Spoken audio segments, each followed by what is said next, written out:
Hello, just want to create a short video on the Jeep JL four-wheel drive system and the off-road pages. Your four-wheel drive indicator is on the left side of the dash here. You got 2 high, 4 high, neutral, and 4 low. And if you have off-road pages, it's also indicated here. So this will tell you what your transmission position is, 2-wheel drive high right now. The shift lever is down here, and it's close to your front and rear lockers, along with your sway bar and off-road plus. I'm going to show you how to engage each of these options and how to utilize them. So first, if you want to go into four-wheel drive high, it's very simple. You can just pull back on this lever. You'll see the indicator light up on four-wheel drive high here, and then also on off-road pages you'll see your transmission position as four-wheel drive high, your transfer case here. And then if you want to switch into four-wheel drive low, you're going to need to put your shift indicator into neutral. You'll push the lever to the side and then pull all the way back.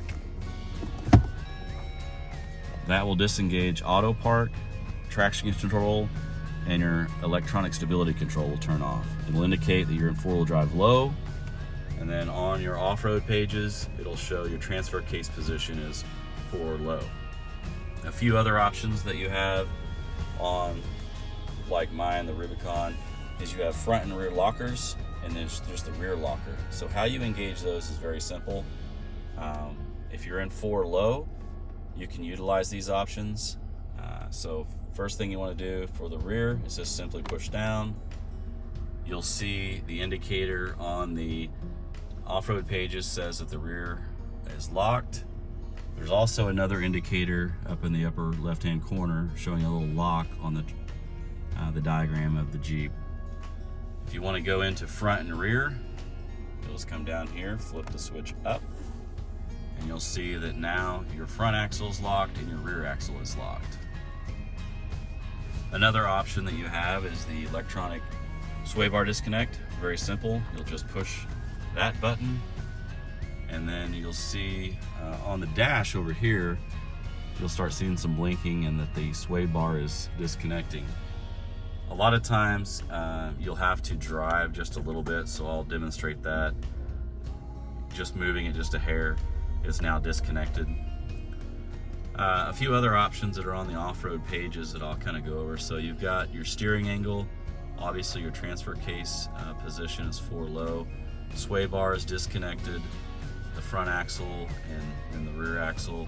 Across the bottom again is your transfer case position. You've got a longitude, latitude, and then you've got your altitude here.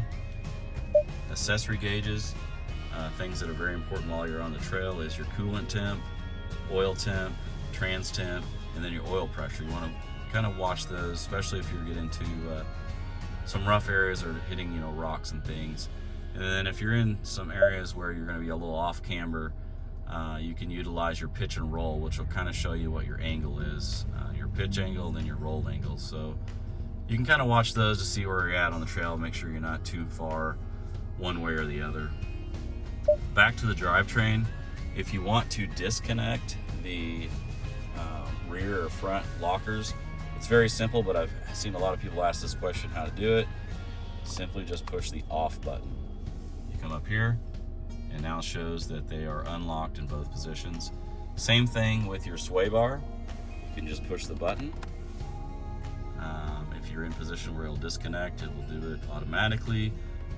A lot of times on the trail, you'll just have to drive just a little bit. There you can see it's now reconnected.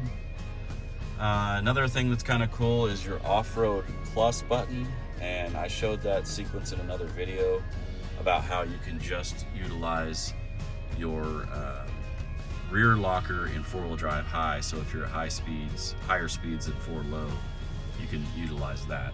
I think that's everything on how to operate the four-wheel drive system in a Jeep JL. If you have any questions, always feel free to send me a message. Thanks.